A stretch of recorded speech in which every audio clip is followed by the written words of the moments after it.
L'École supérieure d'administration, d'économie, de journalisme et des métiers de l'audiovisuel ESAE offre de nouveaux challenges pour l'année universitaire 2023-2024. Étudiantes et étudiants, parents d'élèves nouveaux bacheliers, ESAE, c'est la garantie d'une formation de qualité à des conditions très avantageuses. À Gbedjromede, à Papa, à Boumekalavi et Parakou, inscrivez-vous en administration générale, administration du travail et de la sécurité sociale, trésor et finances publiques, impôts, diplomatie et relations internationales, journalisme et métiers de l'audiovisuel, gestion des marchés publics, planification et développement local, sciences économiques, sciences juridiques et toutes les filières des sciences de gestion. ESAE vous offre des bourses, demi-bourses et de réductions pour les premières inscriptions dans toutes ces filières. Waouh! En licence 1, 2 et 3 et en master, bénéficiez jusqu'à 50% de réduction sur tous nos sites. N'est-ce pas génial? Infoline. ESAE Gbedjromede, 3e rue à droite en quittant le carrefour Le Jador pour la BIBE Jéricho ou au plus 229 90 93 65 21 98 98 14 00 à Kpakpa au plus 229 52 88 33 33 à Boumekalavi au plus 229 52 88 44 44 Parakou au plus 229 52 46 12 12.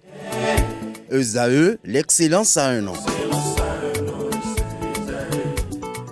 Bonjour à toutes et à tous, bon réveil dominical, bienvenue sur l'invité. Fidèle ami internaute à ce programme télé sur ESAE TV, je reçois pour vous ce dimanche David Biokou. Il est acteur politique de la 19e circonscription électorale qui comprend les communes de Porto Novo, de Semekodji, des Agégué et d'Adiara. Il a été député de la 8e législature. Avec lui, nous allons échanger à bâton rompu sur l'actualité politique nationale.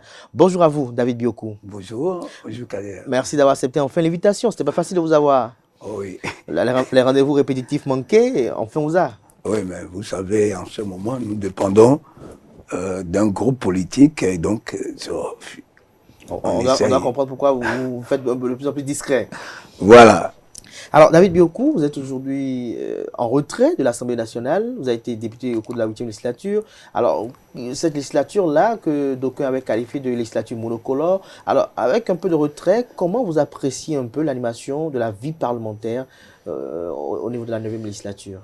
Merci pour l'invitation. Alors, pour répondre à votre question, je vais directement vous dire, c'est heureux. C'est heureux aujourd'hui.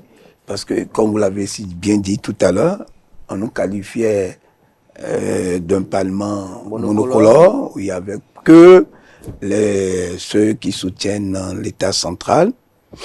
Mais aujourd'hui, nous avons d'autres sons de cloche, à savoir, bien que ce n'était pas ça, vu qu'on était libre d'opiner, on était libre d'opiner, on était libre de donner notre point de vue sur tous les sujets, même qui fâchent. Mais, de loin, l'approche que le peuple avait, de loin, c'était qu'il n'y avait que des personnes qui soutiennent la mouvance.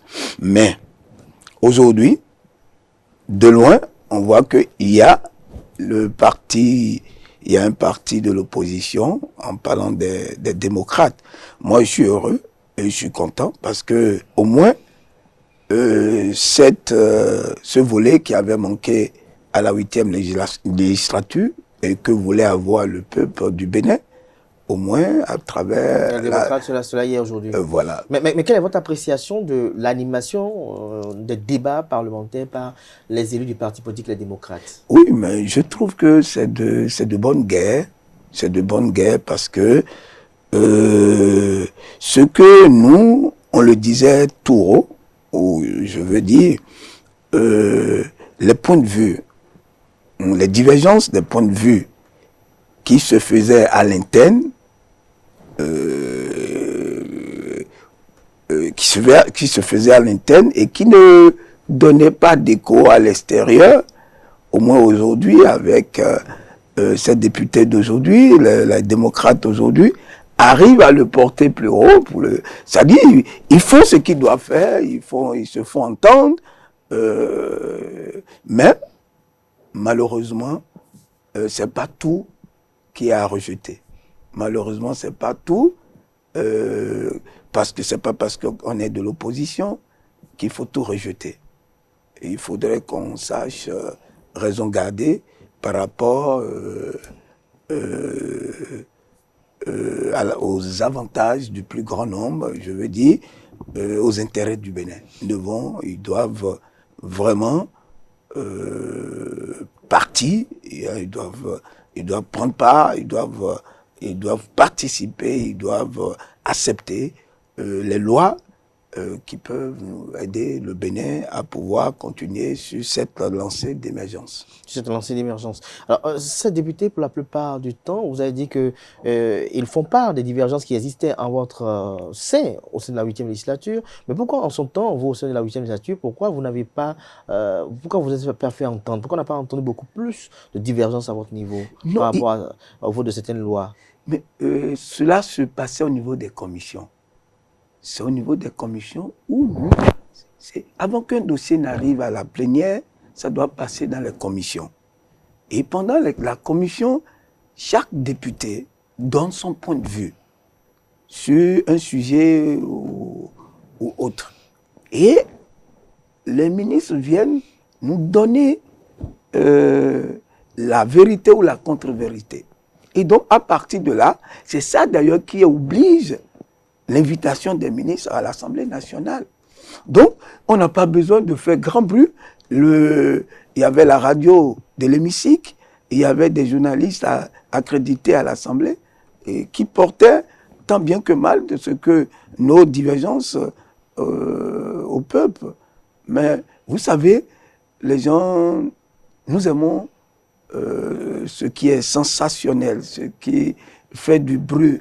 En politique, bon, on a cette habitude, pas qu'au Bénin, mais partout où il y a politique, c'est que les gens veulent entendre l'opposition crier, dire non. On veut sentir la verve. Oui, la verve avec beaucoup d'énergie. C'est que nous, on n'avait pas, parce qu'on arrivait à s'entendre, à trouver des solutions par rapport, des solutions dans l'intérêt du peuple, dans l'intérêt du Bénin, dans une cohésion, c'est tout. C'est tout.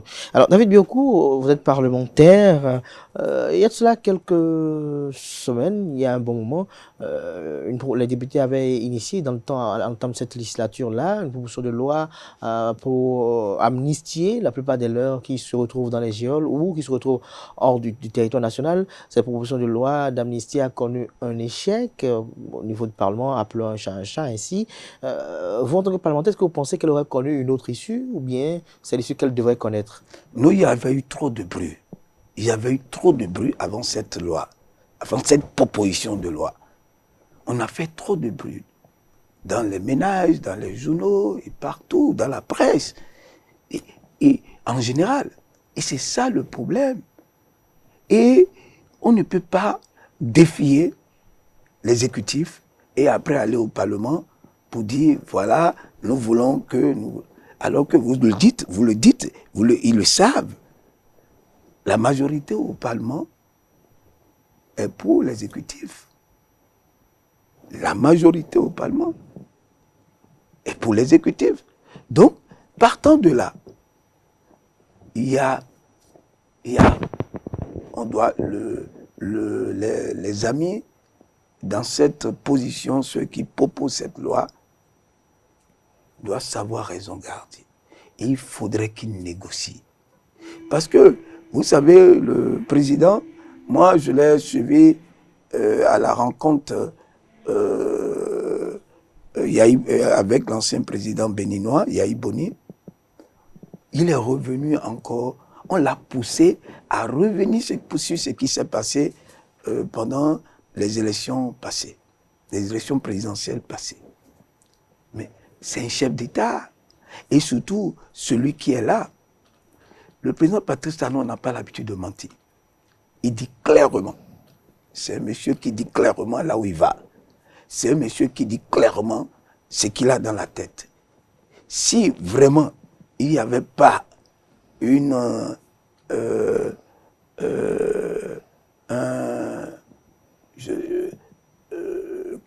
comment je peux le présenter? S'il n'y avait pas un problème, au niveau de Parakou, où on tentait à la vie, je ne sais pas de qui, je ne crois pas que le président oserait, encore Patrice Talon, oserait lui dire en face du monde entier à cette occasion. Donc, moi, je crois que les politiques devraient laisser beaucoup plus les religieux, toutes tendances confondues. Là, vous parlez des Kaïvo et Madougou en même temps. Oui, tout à fait. Parce qu'on parle en parlant de la loi d'amnistie, c'est pour qui? C'est pour ceux qui sont en prison. Mais ils auraient laissé que ce soit les chrétiens catholiques, les chrétiens célestes, les chrétiens évangéliques, les musulmans, même ceux qui gardent les temples, nos chefs religieux du terroir. Voilà. On devait les laisser tous. Vraiment, ils devaient faire taire, profil bas, et laisser ces gens-là aller vers le président et régler ce problème. Mais ils crient, ils font trop de bruit, et de telle sorte qu'on met le monsieur, on le défie, il va faire comment? C'est ça le problème. Et ceux-là, ils soutiennent l'exécutif et ils se rendent compte que il y a trop de bruit qui tourne autour d'une loi qui est proposée. Moi, je crois, vous n'aurez que ce que nous avons là. Donc, il faudrait, moi, j'aurais souhaité que nos amis de l'opposition se calment. Il n'y a pas de problème sans solution. Forcément, il y aura une solution. Et la solution, selon vous, c'est laquelle? Il faut que les religieux s'impliquent dans le débat lié à la libération de Ricky Madougou, de Joël Aïvo. On laisse le temps passer. On laisse un peu le temps passer. Le temps passer, mais ils sont loin de leur famille. Oui, vous savez, ça n'arrive pas qu'aux autres. Hein. Ça peut arriver à tout le monde en politique. Vous savez, nous avons vu des gens sortis de la prison pour être président de la République. Donc, moi qui suis ici, ça peut m'arriver. Je peux me retrouver en prison tant qu'on fait la politique. Ça dépend de là où vous vous retrouvez. Donc, s'ils sont restés, ça fait 2 ans qu'ils sont là, je crois qu'il faut qu'on se donne encore un peu de temps au temps pour que ce problème se règle naturellement. Le président Talon n'est pas quelqu'un de rigide dans ses positions, mais il ne faudrait pas qu'on se soulève, qu'on se lève hein, en donneur de leçons ou en adversaire pointu en face de lui. Ça ne marchera pas. Donc vous pensez qu'il faut changer de stratégie? Il faut changer de stratégie. Il faut que l'opposition change de stratégie. Parce que celui qui est là, c'est l'ordre et la méthode. Celui que nous avons en face aujourd'hui, le président Patrice Talon, c'est l'ordre et la méthode. Et quand on a les gens comme ça, il faut savoir, il faut développer une autre stratégie pour atteindre ses objectifs, pour obtenir de lui. Est-ce que selon vous, Ricky Madougou et Joël Aïvo sont en détention pour leur posture politique ou il y a eu des faits qui leur sont imputables? Mais vous et moi, nous avons suivi. Je ne suis pas témoin comme vous, mais on a entendu, on a lu ce qui s'est passé, où on tentait à la vie. Le chef de l'État a donné des mobiles? Oui, mais pas que le chef, c'est pas le chef. On avait déjà eu l'information avant que le chef d'État. Avec le procureur spécial. Voilà. Il en avait parlé en son temps qu'il y avait, il se passait quelque chose de grave, hein, d'inédit à Parakou. Bon. Alors. On ne va pas remuer le coup de l'appel. L'espérance est que peut-être l'opposition vous entende et que votre volonté soit effective. Alors, on parle toujours de l'opposition, on ne peut pas parler de l'opposition sans parler de l'ancien président Boni Yayi. Comment appréciez-vous son activisme politique? Franchement, pour donner mon point de vue par rapport au président Yayi Boni, d'ailleurs mon grand frère, parce que c'est le fils de mon père, hein, il était très proche de mon père. Alors, je dirais du président Yayi Boni, je lui dirais merci. Je lui dirais merci parce qu'au fait, il nous aide. Il aide la mouvance. Comment il aide la mouvance? Voilà. Il nous aide en ce sens que, aujourd'hui, grâce à lui, ça nous permet de doubler d'attention dans tout acte que nous posons aujourd'hui, que la mouvance ou l'exécutif pose aujourd'hui. Il faut regarder, jusqu'à regarder dans les détails, afin que ne viennent les dénonciations, les soulèvements, des critiques. Donc, c'est une bonne chose. Hein, que Yahi Boni, ça permet d'animer la vie politique. Mais en tant qu'ancien président, vous estimez qu'il devrait être mais vous savez, le président Roudeté n'a pas démérité. Mais comparer le président Roudeté, ancien président des démocrates, actuel vice-président, oui, au président Yahi, c'est qu'il y a une différence. Le président Yahi Boni a eu 10 ans de mandat à gérer le peuple, à gérer le Bénin. Donc, vous voyez, ça lui donne une posture, ça lui donne une visibilité, de telle sorte que dans ses actions, ça soulève plus de bruit que ce qu'aurait fait le président Roudeté. Donc, pour moi, ça nous permet d'être éveillés, de ne pas dormir. Vous voyez, il y a une... ça permet au parti au pouvoir de préparer tout le temps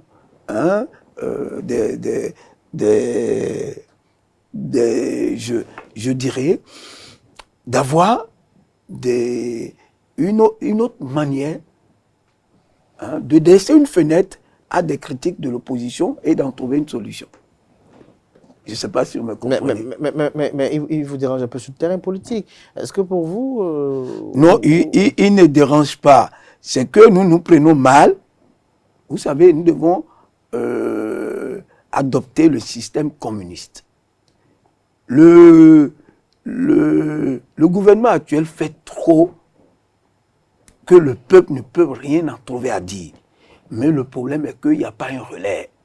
On ne relaye pas. Vous estimez que les acteurs politiques ne sortent pas? Non, on ne relaye pas. Ça ne suffit pas. Vous voyez, en 72, Monsieur Cadet, en 72, quand un acte est pris au palais de la République ou par le gouvernement, dans les 60 minutes, dans les 120 minutes, ça se retrouve déjà, l'information est déjà à la base. Alors qu'on n'avait pas la télé, on n'avait pas l'Internet. Mais dès que les chefs révolutionnaires prenaient une décision, vous l'entendez à Toumi dans des maisons. Mais il faudrait... C'est pas le porte-parole, le porte-parole seul ne peut pas faire le boulot. Ou les démembrements des partis politiques soutenant le chef de l'État ne peut pas seul faire le travail. Et puis, tout le monde ne parle pas le français. Nous ne parlons pas tous français. On est combien à parler français? On est combien à comprendre français? Il faudrait qu'on trouve des relais efficaces pour toucher le grand nombre dans les hameaux, dans les villages, dans les villes. Mais on voit parfois des partis politiques organiser des séances de compte et tout. C'est quoi, vous pensez que les partis politiques ne sont pas si efficaces? Non, mais je vais vous dire une chose. Nous sommes 12 millions de Béninois. Les deux partis soutenant le chef d'État représentent combien par rapport aux 12 millions?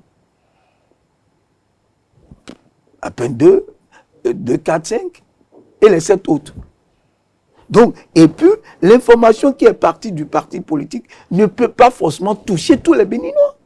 Il faudrait qu'on trouve une autre manière. Et c'est ça, je dis, il faudrait que nous adoptions, je ne sais pas, tout le monde n'est pas mort. Hein. Comment faisaient les communistes? Comment faisaient les révolutionnaires? Même le dernier de village, c'est ce qui se passe à Cotonou. Et dans sa langue et non en français. Mais c'est ça qui manque. Le gouvernement en place, le gouvernement actuel fait beaucoup pour le Bénin. Fait énormément pour le Bénin. C'est-à-dire, ce gouvernement a rattrapé ce qui devait être fait en 57 ans, en 7 ans, en 8 ans. Donc, le mal est que nous n'avons pas, l'information ne passe pas. Et autre chose, il y a des étudiants quand même qui sont en politique. Nous avons les étudiants qui sont dans les universités en politique, en sciences politiques. Il y a d'autres qui sont en droit. Mais c'est déjà exploité. Il faudrait qu'on développe, le gouvernement doit développer un système pour les imparter. Lorsque vous dites que le gouvernement fait beaucoup, vous faites allusion à quoi et quoi? Qu'est-ce que le gouvernement fait qui vous amène à quantifier cela beaucoup? Mais écoutez, les réformes, l'éducation, on ne va pas citer tout le temps, l'éducation, la santé, la sécurité, l'aménagement du territoire, l'infrastructure, il y en a trop, mon frère. Mais vous êtes acteur politique, la réforme sur le plan politique, ça fait couler beaucoup d'encre de salive. À ce niveau, vous estimez que ces réformes-là sont salvatrices? Oh, à moins que nous soyons sorciers. Nous sommes tous sorciers. Mais vous, est-ce que vous pouvez, à un moment donné, laisser votre moto dehors? Vous pouvez laisser votre moto dehors? Vous avez entendu parler de braquage il y a combien de temps? On parle des réformes sur le plan sécuritaire. Oui, il y a combien de temps? Est-ce que vous avez on avait les braquages toutes les semaines, même 2 fois par semaine, à un moment donné. Mais aujourd'hui, vous entendez parler des braquages? Mais c'est déjà une avancée. C'est important. L'éducation. Je peux aller aux examens, je n'ai plus besoin d'aller déposer mes dossiers à un endroit, me déplacer pour aller à un endroit T. Je peux tout passer en ligne et avoir mon résultat en ligne. Mais il y a trop de... Il y a trop de... Ce gouvernement en a trop fait. Monsieur Cadet, ils en ont trop fait. Mais on ne relaie pas. On ne relaie pas. Ou on le relaie en français. Ou on le relaie dans les grandes villes. Mais est-ce que vous est arrivé? Oui. Moi, il m'est arrivé. Où les gens, vous trouvez, je ne viens pas ici pour faire une propagande. Tu rencontres des vieux, certains vieux, qui ont eu la chance, eux,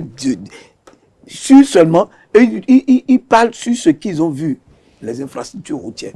Ils disent que ce soit avec ça, là, laissez-le faire le temps qu'il veut, là. Ne serait-ce que pour ça, là, nous sommes heureux.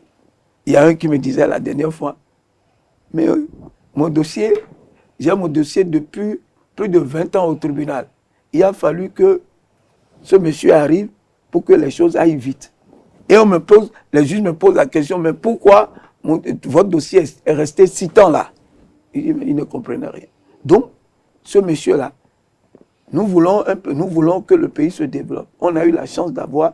Pourquoi nous voulons changer? Il dit, mais nous sommes dans la démocratie. Il dit, quelle démocratie? La démocratie, c'est parce que le peuple, c'est un vieux qui me dit ça, c'est parce que le peuple veut qu'on doit lui donner. Non, le professeur monsieur, il n'est pas de la même région que le chef de l'État.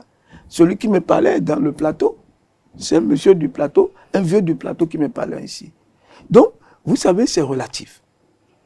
Les gens, s'ils veulent voir, quand vous ne pouvez pas dire à l'opposition de voir tout ce qu'il faut. Yahi Boni, moi j'ai entendu le président Yahi Boni dire, à un retour de voyage, il est surpris des travaux, de tout ce qui est fait dans son quartier, dans le Bénin, le changement qu'il y a eu dans le Bénin, et il a dit officiellement. Alors, donc il y a... le gouvernement en a trop fait. Oui, les gens reconnaissent que quand même il y a des avancées en dehors des critiques sur le plan politique. On estime que sur le plan politique, les réformes peuvent être mieux faites. Il y a des critiques qui sont effectuées de part et d'autre. Mais ce qu'on leur reproche beaucoup plus à ce gouvernement, c'est que sur le plan politique, comme je disais tout à l'heure, il y a comme une volonté de vouloir peut-être exclure des gens. Ce sont des commentaires qui sont... Non, pas du tout. C'est pas c'est pas son genre. C'est pas son genre. Et l'autre chose que vous devez savoir, peut-être on peut avoir, c'est une approche de loin, mais je suis d'accord. Mais vous devez savoir, en politique, chacun tire le drap de son côté. Mais finalement, la finalité, c'est qu'il faut que les 12 millions de Béninois en profitent, en gagnent. Donc, moi je dis, l'opposition est toxique. Beaucoup. Et je trouve qu'ils n'ont pas en retour sur leur chemin des gens pour leur donner la réponse. Mais vous, les acteurs politiques qui soutiennent le président Patrice Talon, vous êtes là pour ça. Pourquoi vous ne vous organisez pas? Ou bien les partis politiques sont mal gérés, vous n'êtes pas bien organisé aussi les formations politiques? Mais vous devez comprendre, il y a en notre sein. On parle de la mouvance présidentielle. Oui, je parle de... C'est-à-dire, il nous reste une cohésion. Hein, c'est pourquoi, franchement, je souhaiterais vivement, ça fait partie de mes souhaits pour les élections à venir, il faudrait que les deux partis soutenant le chef de l'État ou tous les partis soutenant le chef de l'État se mettent ensemble, en tout cas pour les élections à venir, surtout pour les élections présidentielles. Ou une fusion? Non, pas une fusion, et que nous choisissons tous, hein, unanimement, un seul candidat. Parce que sinon, chacun a son... Et comme vous le constatez, vous venez me demander, nous sommes quand même un certain nombre de partis. Il faudrait que nous nous mettons en face des partis de l'opposition. Mais il faudrait que nous ayons la même... on fasse un effort d'être dans la même vision de réponse à donner à cette opposition qui intoxique énormément. C'est ça que je vous posais la question tout à l'heure. Au niveau des formations politiques, pourquoi vous ne vous organisez pas pour aller leur répondre? Ou bien s'il y a un dysfonctionnement au niveau des formations politiques ou bien... Non, il n'y a pas une dysfonction. Est-ce que vous comprenez? Chacun essaye de faire tant bien que mal. Mais c'est pas que je vous ai dit tout à l'heure. C'est pas assez. Il n'y a pas, voilà, c'est pas assez. Il n'y a pas que les partis. Il n'y a pas que les partis politiques. Tout à l'heure, vous étiez en train de dire que l'opposition intoxique beaucoup. L'opposition parle du président Patrice Talon à longueur de journée. Mais vous semblez dire que ce n'est pas Patrice Talon. Patrice Talon, pour vous, quelles sont ses forces et ses faiblesses? Ah, Patrice Talon, c'est l'ordre. Patrice Talon, c'est la méthode. Patrice Talon, c'est la vision. Patrice Talon, c'est une chance. L'ordre, la méthode, la vision, une chance. Et quels sont ses défauts? Parce qu'on a toujours des qualités et des défauts. Oui. Franchement, c'est la vérité, c'est dire la vérité. Il dit ce qu'il pense. C'est un défaut aussi? Moi, je trouve que c'est un défaut. Parce que les politiques, pour la plupart que nous avons connus, ils vont à droite, ils vous servent d'abord la gauche, alors qu'ils vont à droite. Ils vous diront qu'ils vont à gauche. Donc, Patrice Talon est trop, il dit trop, il est véridique, il dit trop la vérité. Il dit là où il va. Il va à gauche, je te dis, je vais à gauche. Prenez vos dispositions, mais moi, je vais à gauche. Moi, je dirais que c'est un défaut. C'est un défaut. Alors, tout à l'heure, vous avez parlé d'un souhait, vous avez évoqué un souhait par rapport à votre volonté de voir toute la mouvance réunie autour d'un candidat pour 2026. Mais depuis quelques temps, vous êtes dans la 19e, vous avez vu des jeunes qui s'organisent également dans la 19e pour susciter la candidature d'Olivier Bokor. En tant qu'acteur politique, qu'est-ce que vous en pensez? Ils en suscitent beaucoup. Il n'y a pas qu'Olivier Bokor. Mais je dis que ils sont dans leur rôle. Ils sont dans leur rôle, mais c'est la méconnaissance du système, des tests du système partisan. Hein, vous savez, c'est un rêve des années politiques, des années électorales passées. Aucun individu ne peut susciter une candidature aujourd'hui, si ce n'est que les partis ayant des députés à l'Assemblée nationale ou des partis ayant des maires.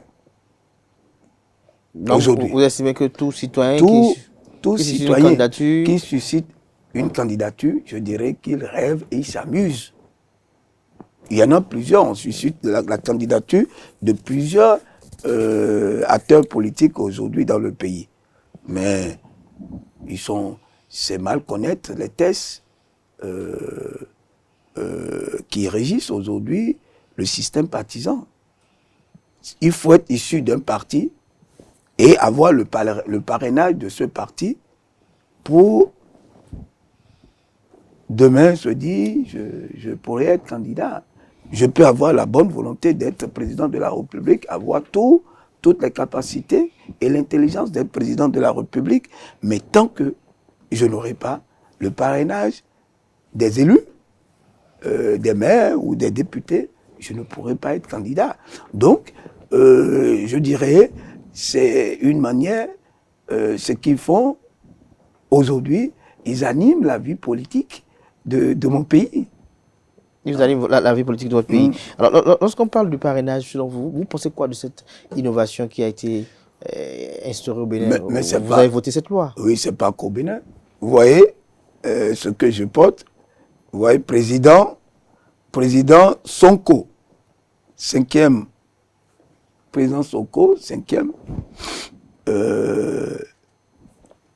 C'est à Dakar. Dans les rues de Dakar, j'ai vu des jeunes avec des registres qui m'ont abordé et puis me dit, mais si vous achetez ce bracelet, vous allez soutenir le président Sonko. Je dis, mais quand cela n'y tienne, j'ai payé, j'ai donné les 1000 francs pour acheter le bracelet. Et en plus de ça, ils me disent, est-ce que je peux le parrainer? Je dis, malheureusement, je ne suis pas sénégalais. Je ressemble aux Sénégalais, mais je ne suis pas sénégalais. Et donc, je ne peux pas parrainer. Peut-être ce que je vais demander plus tard, quand la Sénat serait bien outillée pour maîtriser ce... vous voulez qu'on ait un parrainage citoyen? Oui, voilà. Un parrainage citoyen. Vous voulez qu'on ne soit pas un parrainage des élus? Oui. Non, citoyen. Il peut avoir le parrainage des élus et ajouter à ça le parrainage des citoyens. Hein? Et je crois qu'il faut, quand ils seront bien outillés pour l'avenir, pour les élections à venir, après 2026, il faut qu'ils pensent. Comme si c'est 3 millions de Béninois, si c'est 2 millions, si c'est 4 millions de Béninois, qui peuvent soutenir une candidature. Donc, moi, c'est mon souhait. Alors, donc, le parrainage, ça permet de trier. Tout le monde ne peut pas être président. La présidence de la République, mais c'est la haute instance. Hein, quand on parle de le président de la République, c'est le père de la nation et n'importe qui, tout le monde ne peut pas, comme ce qui se passait, on a vu une vingtaine de candidatures aux élections présidentielles. Pourquoi? Parce qu'il n'y a que la caution à payer. Mais aujourd'hui, ça dit on aura des vrais présidents, hein, des gens qui peuvent vraiment représenter le pays. Parce que pour avoir le parrainage des députés, des maires, qui sont des élus, donc on voit déjà que ces candidats sont des super candidats, c'est les candidats du peuple. Alors, il se suggère un peu de part et d'autre qu'on pourrait avoir une loi qui vienne encore réajuster le parrainage, c'est-à-dire qui va amener à ce que non seulement le député qui doit parrainer doit avoir le sceau de son parti politique pour davantage rendre plus valide son parrainage. Est-ce que vous pensez que les partis politiques doivent avoir le mot à dire dans le parrainage que les députés doivent accorder à tel autre pays lorsqu'on sait que le député a un mandat impératif? Mais les députés ou les élus ne sont pas là sur une liste indépendante. Ils ne sont pas des indépendants. Ils viennent d'un parti politique. Et c'est le parti politique qui les a proposés sur sa liste. C'est tout naturel, ça. Moi, je crois que même c'était même un défaut de ne pas faire contresigner, si c'est vrai, le chef de parti. Il faudrait forcément, pour légitimer, vraiment, pour qu'on dise que c'est le parti qui a porté. Ce n'est pas les députés qui portent, c'est le parti qui porte à travers les députés. Donc, il faut que le parti ait son mot à dire. Moi, je trouve ça formidable. C'était une faiblesse de ne pas le faire contresigner par le chef de parti. Parce qu'un député peut faire à sa tête. On en a connu, mais heureusement, ça s'est bien passé pendant les élections de 2019, pendant la 8e législature. Donc, moi, je crois que ça serait une chose formidable. Pour renforcer le système partisan. Oui, parce que c'est le parti qui porte. Le député qui est à l'Assemblée, ou le maire qui est à la mairie. Mais il est arrivé là-bas comment? Il n'est pas indépendant. Il dépend d'un parti.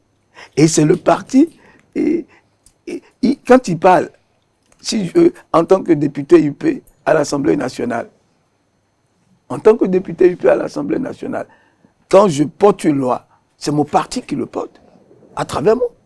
Ça veut dire les députés de l'UP ont porté telle loi. C'est comme ça. Donc, c'est maintenant qu'ils auraient bien fait s'il arrivait que les chefs de parti pourraient valider le parrainage des élus. Alors, vous êtes de la 8e législature, vous avez voté le code électoral, vous avez voté également cette réforme sur le système partisan. Ces deux lois aujourd'hui suscitent des commentaires au sein de l'opinion. Est-ce que vous avez des regrets par rapport à certaines dispositions de ces lois-là? Au contraire, ça a fait améliorer les choses. Pas du tout. Si c'est à recommencer, si j'ai la chance de me retrouver à l'hémicycle, je vais le faire. Aujourd'hui, ça donne une crédibilité à notre pays et ça valorise les futurs candidats. Ça valorise les futurs candidats. Monsieur Kader, vous devez vous-même être heureux que tout le monde, un tatampion, peut se lever pour dire je m'en vais aux élections, je suis candidat, et après c'est pour porter leur voix. Mais est-ce qu'on n'a pas comme l'impression que certaines lois ont été conçues à la va-vite? Oui, mais je vais vous dire en contenant des imperfections. Mais partout, c'est pas à la va-vite. On améliore toujours. Ce que l'autre connaît, l'autre ne connaît pas. Aujourd'hui, la loi on demande au peuple, aux Béninois, au gouvernement de ratifier l'accord sur le franc CFA. Mais ils veulent améliorer, c'est pas que ça n'existait pas. Ils veulent l'améliorer parce que il faut l'actualiser, voilà. Ils veulent l'actualiser. À chaque fois, rien n'est parfait. Au fur et à mesure que nous évoluons, il doit y avoir des amendements. Il doit y avoir des corrections. Donc moi, je trouve que nous, à un moment donné, pendant la 8e législature, nous avons voté des lois. Si pendant la 19e, on trouve même 4 ans, c'est beaucoup. Si on trouve que, ah non, il y a des corrections à apporter, moi, je ne sais pas pourquoi les gens, c'est le contraire qui devait nous déranger. Vous parlez d'amendements, vous parlez de changements. Quel est votre constat dans tous ces débats autour d'une révision constitutionnelle éventuelle? Exactement, je voudrais en arriver là. Moi, ça me dérange. Et surtout... Qu'est-ce qui vous dérange? Voilà. Que les gens... Oui, et on dit on est contre la révision. Oui, non. Que les gens soient contre. Soient contre. Mais la Constitution, c'est pas une Bible. Même une Bible, le pape dit maintenant qu'on peut encore corriger.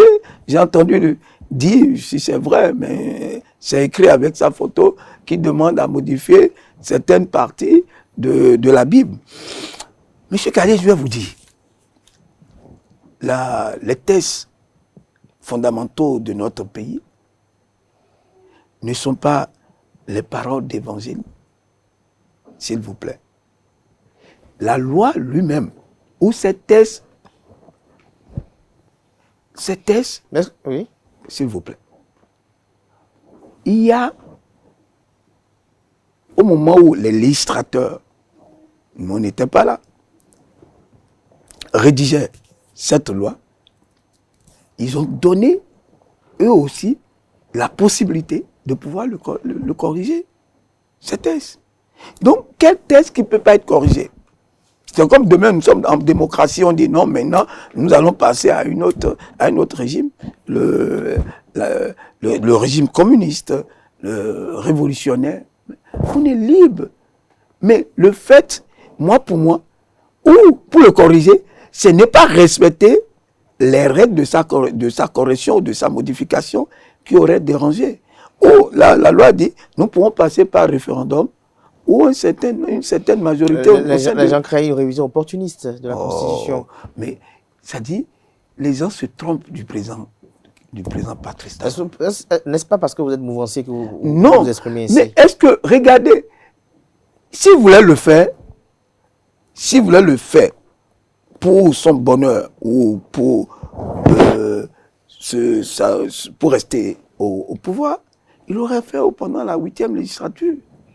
S'il ne l'a pas fait, ça veut dire que il n'a rien à foutre. Moi, je crois, je vais vous dire une chose, Monsieur Kader. Je le dis en toute objectivité. Moi, je veux qu'on modifie cette constitution et qu'on modifie notre régime, notre système aujourd'hui. Pour moi, on serait heureux dans un régime parlementaire ou semi-présidentielle. Pourquoi? On aurait un Premier ministre fort. Et ce Premier ministre fort, j'aurais souhaité qu'il soit Patrice Talon pour continuer ce qu'il a laissé, ce qu'il a commencé, pour terminer. Parce que actuellement, c'est trop fragile.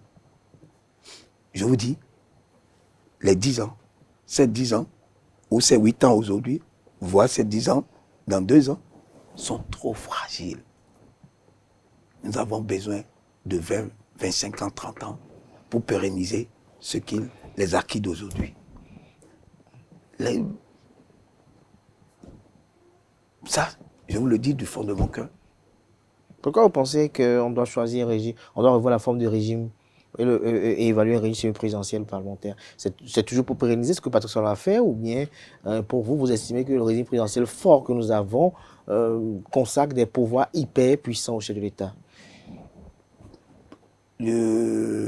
Pour moi, vous savez, regardez tout ce qui est fait aujourd'hui au niveau des impôts, au niveau de l'éducation, de la sécurité, au niveau des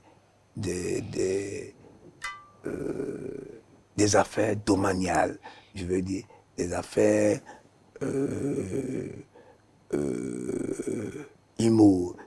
immobilières. Quand vous regardez tout ça, demain quelqu'un d'autre arrive, je ne veux même pas aller au niveau des élections, qu'on ait un régime en 2026 qui revient sur toutes ces acquis que nous avions eus. Ça serait un peu compliqué. Alors, comment faire? Pour moi, avec un régime parlementaire, un système parlementaire, un système semi-présidentiel, ça permettra au Premier ministre, qui serait, je vous dis, ce que me souhaite, le président Talon, de continuer ce qu'il a commencé. C'est votre souhait? C'est mon souhait. Alors, David Biokou, nous allons progressivement vers la fin de cet entretien. Vous allez regarder droit dans votre caméra, c'est un rituel sur ce plateau. Vous allez vous adresser à tous ceux qui ont bien voulu suivre cet entretien pour leur dire quelques mots remplis d'espérance et de conviction. Alors, je dirais aux Béninois que de faire confiance, de continuer à faire confiance au régime en place, de continuer à faire confiance à celui qu'ils ont choisi en 2016, de continuer à faire confiance au gouvernement qui est issu de ce pouvoir, de continuer à faire confiance au travail qui se fait dans notre pays. Je demanderai au gouvernement de faire entendre davantage ce qui est en train d'être fait aujourd'hui, ce qui est en train d'être fait, les acquis, les travaux en cours, les réformes en cours, les opportunités en cours pour le peuple béninois, de le faire relayer. Le peuple n'est pas informé. Le peuple a besoin d'être informé. L'autre chose, le débat sur la modification de notre Constitution, pour la modification de la Constitution, dans l'intérêt de maintenir le président Patrice Talon au pouvoir, n'est qu'une intoxication. Nous n'avons pas d'autre pays que le Bénin nous devons continuer à garder notre cohésion. Le Bénin doit être une nation et non un pays où chacun se réclame d'une région. Nous devons être une nation. Nous devons être des frères. Nous devons nous soutenir. Ce que là où nous sommes aujourd'hui, nous n'avons plus droit à revenir en arrière. Nous devons forcément et par tous les moyens et trouver le génie de continuer et de le continuer ensemble. Je vous remercie. Merci à vous, David Biokou. Chers amis internautes de cet entretien, on retiendra que l'invité à l'entame de ses propos a tenu à exprimer toute sa satisfaction pour ce qui est de la composition de la 9e législature. Il est heureux pour la 9e législature qu'elle soit composée de députés de la mouvance présidentielle et de l'opposition, car pour eux, au niveau de la 8e législature, ils étaient objets de critique, notamment traités d'une assemblée monocolore. Et il a fait savoir au cours de ses propos que la 8e législature était critique, surtout au niveau des commissions. Il nous a fait part de cela au cours de cet entretien. Il a fait savoir également que les divergences de points de vue d'hier sont ressassées aujourd'hui par les démocrates en plénière, notamment au niveau du Parlement. C'est pas tout qui doit être rejeté, notamment en nuance style en parlant des démocrates, car il fait savoir que on ne peut pas rejeter tout ce qui est proposé par le gouvernement pour le bonheur des populations. On ne peut pas défier l'exécutif, le discréditer et après espérer sa clémence, a-t-il fait savoir lorsqu'il commentait un peu la loi d'amnistie qui a été proposée par les élus du parti politique Les Démocrates. Pour lui, il faut changer le fusil d'épaule. Lorsqu'il a été également interrogé sur les qualités du président Patrice Talon, il a fait savoir que le président Patrice Talon ne ment pas. Il est toujours clair dans ses intentions. Les politiques devraient laisser la main aux religieux pour plaider les cas de Ricky Amadougou, de Joël Frédéric Aïvo, a laissé entendre également l'invité de ce dimanche sur ce plateau. L'opposition, je le disais tantôt, doit changer de stratégie, notamment dans la quête de ses revendications. Le gouvernement Talon fait beaucoup, mais il manque les relais, a-t-il déploré. Il a fait savoir également que le porte-parole du gouvernement, Wilfried Nyangbeji, ne peut pas faire à lui seul le job, et donc les partis politiques, les soutiens doivent entrer dans la danse afin de tous relayer tout ce qui est fait par le régime pour le bonheur de la mouvance présidentielle et pour l'hégémonie de cette mouvance présidentielle. Ce gouvernement a fait en 7 ans ce qui aurait été fait en 57 ans, a-t-il laissé entendre au cours de son argumentaire. Il salue les réformes qui ont été faites à tout égard, notamment sur le plan politique, sur le plan économique, sur le plan sécuritaire, car pour lui, il a fait souligner au passage qu'il n'y a plus de braquage désormais. Le pays est beaucoup plus en quiétude. Il salue également les réformes de la digitalisation de l'administration, sur le sujet de la décentralisation de l'éducation également. Il avait à partager avec nous quelques anecdotes. Il dénonce l'absence de cohésion au sein de la mouvance présidentielle. Il souhaite que la mouvance soit davantage unie et que pour les élections générales de 2026, la mouvance tout ensemble, toutes tendances confondues, se mette ensemble pour soutenir un seul candidat. Et il fait savoir que le président Patrice Talon est un homme d'ordre. Patrice Talon, c'est l'ordre, c'est la méthode, la vision, c'est une chance pour le Bénin, a-t-il laissé entendre. Et le défaut qu'il reconnaît au président Patrice Talon, c'est qu'il dit la vérité et cela choque les uns les autres, cela crée polémique. Tout citoyen qui suscite une candidature actuellement rêve et s'amuse, car pour lui, c'est une méconnaissance des textes qui régissent actuellement la vie politique du pays, car pour lui, ce sont les partis politiques à travers les parrainages qui doivent dire qu'ils peuvent candidater pour une présidentielle au Bénin. Pour lui, il souhaite que le parrainage ne soit pas exclusivement dédié aux élus et qu'à l'avenir, on puisse passer également un parrainage citoyen pour élargir davantage l'approbation, l'adhésion populaire à un projet de candidature à une élection présidentielle. Il souhaite également que les partis aient leur mot à dire dans les parrainages qui seront effectifs en 2026. Il est dérangé que les gens soient contre une révision constitutionnelle, car pour lui, si Talon voulait réviser, le président Patrice Talon, bien évidemment, voulait réviser la constitution pour s'éterniser au pouvoir, il l'aurait fait au cours de la 8e législature, car il avait tous les 83 députés qui étaient entièrement acquis à sa cause et qui étaient des députés qui soutenaient son action gouvernementale.